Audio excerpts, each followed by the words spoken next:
Hey dear students, very good evening to all. और इस video में हम करने वाले हैं आगे लेक्चर को कंटिन्यू। पिछले वीडियो में मैंने कैथोड रे के बारे में बताया था, Q बाई एम रेशियो जिसको बोलते थे स्पेसिफिक चार्ज, उसके बारे में बताया था। आप लोगों को जानकारी नहीं है तो उस वीडियो को देखिए, उस वीडियो के बाद ही इस वीडियो में मज़ा आएगा। यदि आपको सिस्टम फाड़ना है, आपको जेई क्रैक करना है, आपको नीट क्रैक करना है, तो भाई साहब वीडियो को तो देखना ही पड़ेगा, नोट्स बनाना ही पड़ेगा भाई। कोई भी सिंपल सा सॉल्यूशन नहीं है, there is no shortcut way for success. क्या बात समझ में आई भाई साहब?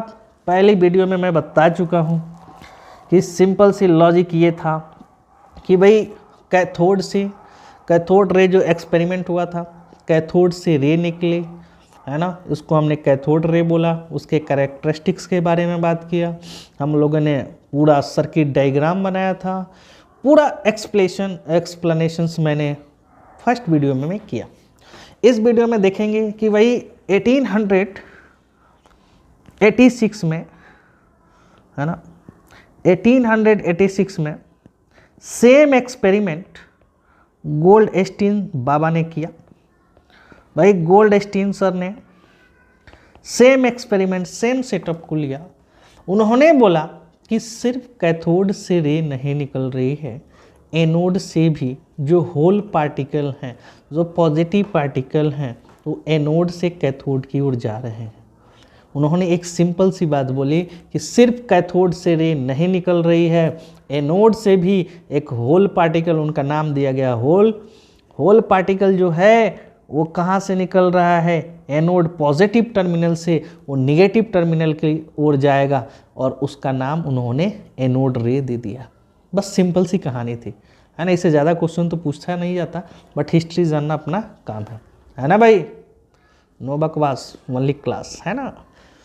अब देखो, जब उन्होंने बोल दिया कि भाई एनोड रे है जो एनोड से निकल रही है, तो उसकी कुछ ना कुछ प्रॉपर्टीज होगी, कुछ ना कुछ कैरेक्टरिस्टिक्स होगा। तो उनके बारे में उन्होंने बताया कि they have same property as cathode ray but only difference they deflect towards negative terminal of plate of the field which indicate they are positively charge. मतलब सिंपल सी बात है भाई कि भाई हमारे फील्ड लगाया गया था, पिछले वीडियो में मैंने बताया। अब तुम सोचो, कोई रे निगेटिव की ओर आके टर्मिनेट हो रहा है ना, या डिफ्लेक्ट हुआ, तो हम क्या बोलेंगे बताओ? ये पॉजिटिव होगा, सिंपल सी बात है। जो नेगेटिव की ओर टर्मिनेट हो रहा है वो पॉजिटिव होगा, सिंपल सी बात है भाई। तो इसमें तो कोई दो राय है ही नहीं। Q by M ratio for anode ray is smaller than cathode ray. पिछले वीडियो में मैं कैलकुलेट कर चुका हूँ, इसमें कोई टेंशन लेने वाली बात नहीं है। अब अगला पॉइंट है कि Q by M ratio for anode ray depend on nature of gas taken in the tube. भाई सिंपल सी बात है कि Q बाई एम जो रेशियो है वो डिपेंड करता है कि आप ट्यूब में कौन सा गैस लिए हैं। और साइंटिस्टों ने Q बाई एम रेशियो जो कैलकुलेट किया, जो कि हाइड्रोजन के लिए सबसे ज़्यादा मिला, हाइड्रोजन गैस के लिए सबसे ज़्यादा मिला, है ना, which show that positive particle of obtain from hydrogen gas and lighted and this particle is name as proton. भाई सिंपल सी बात है कि हाइड्रोजन, ऐसा माना गया कि हाइड्रोजन का Q बाई एम रेशियो ज़्यादा था, और जो पॉजिटिव पार्टिकल है ना, जो प्रोटॉन, वो हाइड्रोजन से ही डिराइव हुआ है, ऐसा माना गया, और उसका नाम क्या दिया गया? प्रोटॉन। तो भाई सिंपल सी बात है कि प्रोटॉन क्या है? तो हाइड्रोजन से डिराइव हुआ पार्टिकल है। भाई साहब सिस्टम फाड़ दिए इन्होंने। अब जब हम डिस्कवरी की बात कर रहे थे, तो क्यों ना न्यूट्रॉन की डिस्कवरी कर लें, और डिस्कवरी ऑफ न्यूट्रॉन के बारे में हम पढ़ेंगे कि उन्होंने क्या किया था, है ना। डिस्कवरी ऑफ न्यूट्रॉन किन्होंने किया? किसी को नाम पता है क्या साइंटिस्ट का? बोलो हाँ या ना, बोलो। नहीं बताओगे? जेम्स चैडविक बाबा ने डिस्कवरी न्यूट्रॉन के किया। अब उन्होंने क्या किया कि बेरिलियम का सीट लिया था। पहले मैं समझा देता हूँ कि बेरिलियम का सीट लिया, उस पर अल्फा पार्टिकल का बम्बार्डिंग किया। मतलब तुम सोचो, हमारा टिंग टिंग टिंग टिंग टिंग बम्बार्डिंग किया खतरनाक तरीके से। भाई साहब उन्होंने तो सिस्टम ही फाड़ दिया। बेरिलियम पे अल्फा पार्टिकल का बम्बार्डिंग कराया। अब देखा, अरे यार ये क्या हो रहा है, उनको एक नया चीज मिला। हाँ? भाई साहब नया चीज मिला। तो बेरिलियम पे उन्होंने अल्फा पार्टिकल का मतलब होता है हीलियम +2, मैं बता चुका हूँ पिछले वीडियो में। तो भाई साहब उन्होंने अल्फा पार्टिकल का बम्बार्डिंग कराया। बेरिलियम का एटॉमिक नंबर 4, इसका एटॉमिक मास 9। तो उसको कार्बन प्लस एक पार्टिकल मिला जिसका एटॉमिक वेट 12, एटॉमिक नंबर 7, और इस पे कोई एक मास था लेकिन 0 इस पे चार्ज था। अब सिंपल सी बात है कि अपने को एक चीज़ सिंपल सी बात है कि ये न्यूक्लियर रिएक्शन है। न्यूक्लियर रिएक्शन में ना एटॉमिक नंबर और एटॉमिक मास बैलेंस होता है। तो LHS में कितना है भाई 6, इस LHS में कितना है 6, इसके LHS में कितना है ये सॉरी RHS, और इसके RHS में क्या है बोलो 13, और इसके RHS में सॉरी LHS में कितना है भाई। तो भाई साहब सिंपल सी बात है कि एक उनको पार्टिकल मिल गया जिस पे चार्ज तो 0 था लेकिन उसका मास था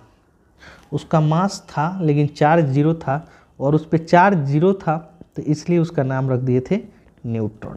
क्या बात समझ में आ गई। तो मैं जो कहानी है मैं लिख के टाइम ख़राब नहीं करूँगा, जहाँ से लिखने का टाइम आएगा वहाँ से मैं लिख के समझा दूँगा, टेंशन नहीं लेना है। समझ में आया भाई।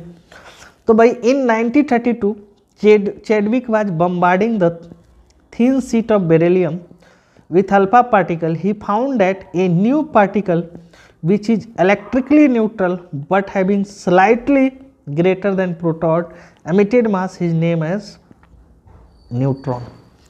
भाई साहब उस पे चार्ज क्या था 0 था, उस पे चार्ज क्या था 0 था, लेकिन उसका मास प्रोटॉन से जस्ट थोड़ा सा ज़्यादा था, है ना। तो उसका नाम क्या दिए न्यूट्रॉन दिए। मतलब मार्केट में तहलका मच गया भाई, ये इलेक्ट्रॉन प्रोटॉन न्यूट्रॉन आ गए। तो भाई जब इलेक्ट्रॉन प्रोटॉन न्यूट्रॉन आ गए तो हम उनकी थोड़ी सी बात कर लेंगे।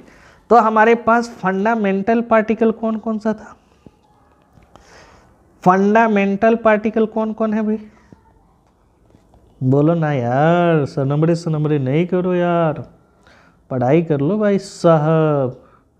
फंडामेंटल पार्टिकल पहला था इलेक्ट्रॉन, उसके बाद कौन था प्रोटॉन, और उसके बाद कौन था भाई न्यूट्रॉन। ये हमारे मार्केट में आ गए इलेक्ट्रॉन प्रोटॉन न्यूट्रॉन, है ना। अब इनका मास भी जान लेंगे और इन पे चार्ज भी जान लेंगे, ठीक है भाई। तो इलेक्ट्रॉन का मास 9.1 इंटू 10⁻³ kg होता है। प्रोटॉन का मास 1.67 इंटू 10⁻27 kg होता है, और न्यूट्रॉन का मास 1.67, एक्चुअल में 72 और इधर इसमें 75, 10⁻27 kg होगा। इस पे चार्ज -1.6 इंटू 10⁻19 कूलम होगा। इस पे चार्ज 1.6 इंटू 10⁻19 कूलम होगा, और ये होगा 0, इसको हम बोलते हैं न्यूट्रल। तो भाई इलेक्ट्रॉन प्रोटॉन न्यूट्रॉन की तो खोज हो गई, उसके मास के बारे में हम जान गए, उसके चार्ज के बारे में हम जान गए।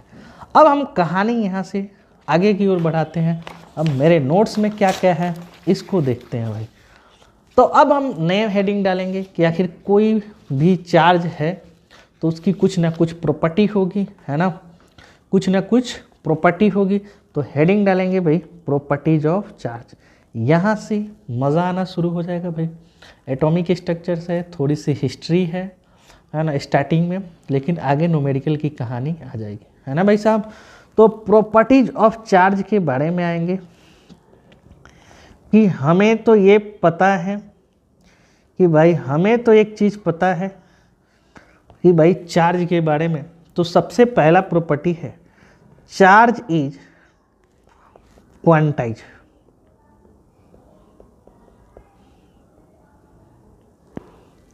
क्वांटाइज, है ना। मतलब क्वांटाइज का मतलब होता है कि एक फिक्स क्वांटिटी में इंटीग्रल वैल्यू हमेशा चार्ज का फ्लो होता है। मतलब हम quantize that is it can take only integral value of integral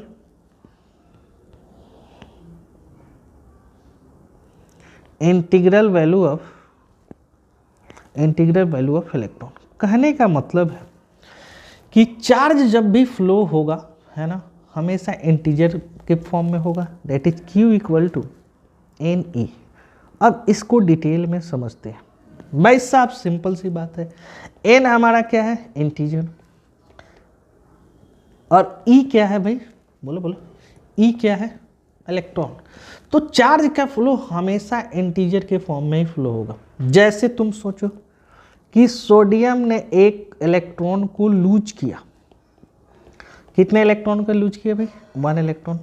magnesium ने 2 इलेक्ट्रॉन लूज किया, एल्यूमिनियम ने 3 इलेक्ट्रॉन लूज किया। कहीं तुम सुने क्या कि 2.5 इलेक्ट्रॉन लूज हुआ, बोलेंगे नहीं।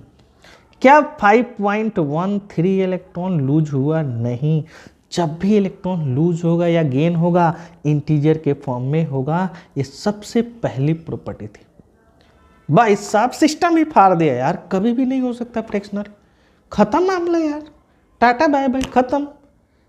क्या कहानी थी भाई कि भाई सिंपल सी बात है यार, चार्ज क्वांटाइज है, इसका मतलब यही तो होता है भाई। देसी भाषा में सीखेंगे, IIT को ना बहुत इजी वे से क्रैक कर सकते हो। आपको सिंपल सा नॉलेज आना चाहिए भाई। सेकेंड पॉइंट बहुत important, charge is of 2 type. भाई चार्ज 2 टाइप का होता है, पॉजिटिव एंड निगेटिव। भाई इलेक्ट्रॉन पे चार्ज -1.6 इंटू 10⁻⁻19 कूलम, प्रोटॉन पे चार्ज 1.6 इंटू प्लस में 19 कूलम। इसका मतलब ये नहीं होता है कि प्रोटॉन का चार्ज ज़्यादा है, इलेक्ट्रॉन का कम है। ये साइन उसका नेचर बताता है भाई, प्लस उसकी पॉजिटिव नेचर बता रहा है, माइनस उसको नेगेटिव नेचर बता रहा है। मैं बोल दूं कि this doesn't mean proton has higher charge,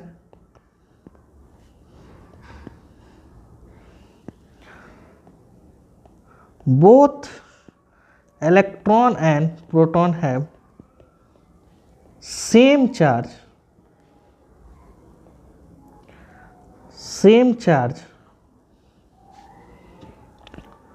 but their nature is opposite। भाई सिंपल सी बात है, दोनों पे चार्ज तो सेम है, बट एक पॉजिटिव नेचर का है और एक निगेटिव नेचर का है। भाई साहब सेकेंड प्रॉपर्टी था, पहला क्वांटाइज, दूसरा नेचर। ये बेसिक चीज़ है, आपको आगे ना बहुत काम आएगा। ये फिजिक्स में भी आपको सीखना है, केमिस्ट्री में भी सीखना है, और एटॉमिक स्ट्रक्चर बहुत इंपॉर्टेंट है, फिजिक्स में भी है, केमिस्ट्री में भी है। तो जेई हो या नीट, कहीं ना कहीं इसका क्वेश्चन तो आपसे टकराएगा ही टकराएगा, तो इसको अच्छे से करना है। नेक्स्ट थर्ड मैं बोलूँ, थर्ड पॉइंट की बातें करें, सेम चार्ज। अब तुम सोचो, same charge repel each other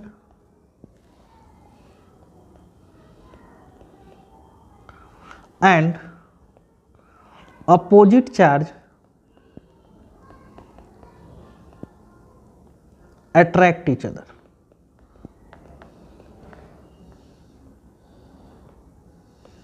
अब भाई जो सेम चार्ज है, अब तुम सोचो, यदि पॉजिटिव चार्ज है और पॉजिटिव चार्ज है, सेम चार्ज है, तो एक दूसरे से दूर जाएगा, ठीक है, एक दूसरे से दूर जाएगा।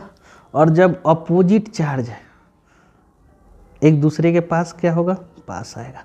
सिंपल सी बात है। आप तुम सोचो, कोई ये लड़की है या छोड़ो, कोई हीरो है, और दूसरा हीरो है, तो एक दूसरे से दूर जाएंगे।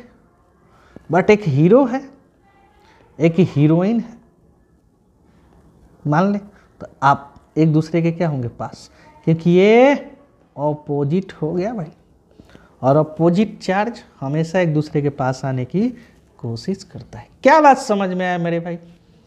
भाई सिंपल सी बात है। नेक्स्ट क्वेश्चंस, चार्ज की बात कर रहे थे, तो भाई साहब अब हम बात करेंगे कि भाई पॉइंट नंबर 4। अब भाई सिंपल सी बात है कि ये मेरे पास एक चार्ज है, एक Q2 है, एक Q1 है, एक चार्ज Q1 है, एक Q2 है। इनके बीच की जो दूरी है वो दूरी है R, इनके बीच की दूरी है R। तो भाई सिंपल सी बात है कि इनकी जो फोर्स होगा, भाई दोनों चार्ज के बीच में जो फोर्स होगा F equal to K Q1 Q2 upon R square होगा। F equal to K Q1 Q2 upon R square, है ना। अब R स्क्वायर, R को, R तो डिस्टेंस, K को हम वो भी लिख सकते हैं 1/4 pi epsilon naught Q1 Q2 upon R square, ठीक है भाई। और इसी एप्सिलॉन नॉट को हमने डायरेक्ट क्या लिख दिया था, K। एप्सिलॉन नॉट आप लोगों को फिजिक्स में बहुत ज़्यादा पढ़ना है, इसको परमिटिविटी ऑफ फ्री स्पेस भी बोलते हैं। एप्सिलॉन नॉट पढ़ते हैं, परमिटिविटी ऑफ फ्री स्पेस बोलते हैं। अपने को ये फॉर्मूला बहुत कम यूज आएगा, है ना।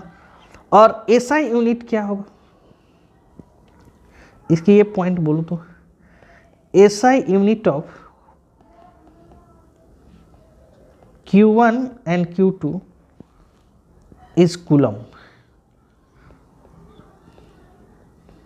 कूलम होगा, ठीक है भाई। अब एसआई यूनिट यदि कूलम लोगे तो 1/4 पाई एप्सिलॉन नॉट की वैल्यू जो होगा 9 × 10⁻⁹, और उसी को हम K लिखते हैं। बात समझ में आया।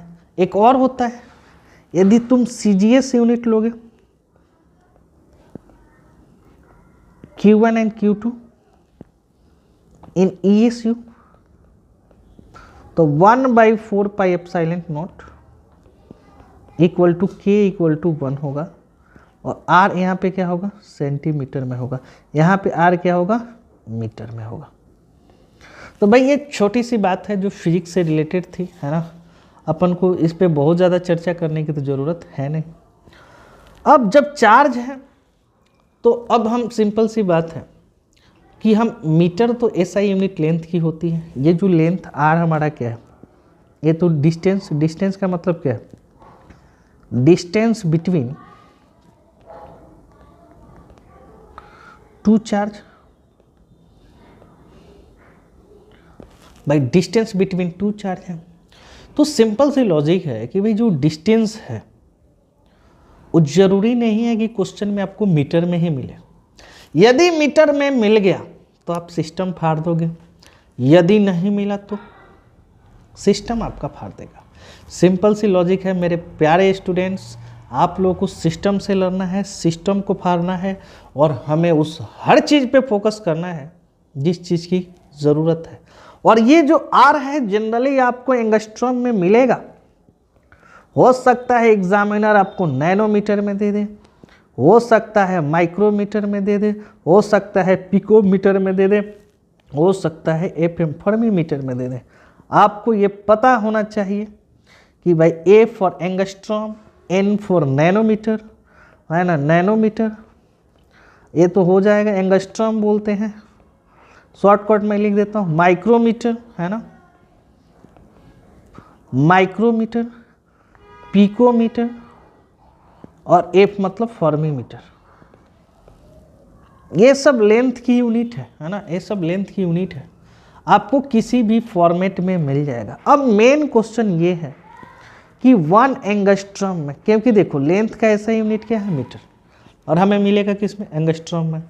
तो 1 एंगस्ट्रॉम में कितना होगा, 10⁻10 मीटर, और ये बड़े इंपॉर्टेंट रिलेशन है भाई, ये बहुत बहुत बहुत बहुत इंपॉर्टेंट, बहुत बहुत बहुत, मानो या ना मानो ये बहुत ज़्यादा इंपॉर्टेंट है, लेकिन आपको मानना है यार, मजाक कर रहा था, मानो या ना मानो।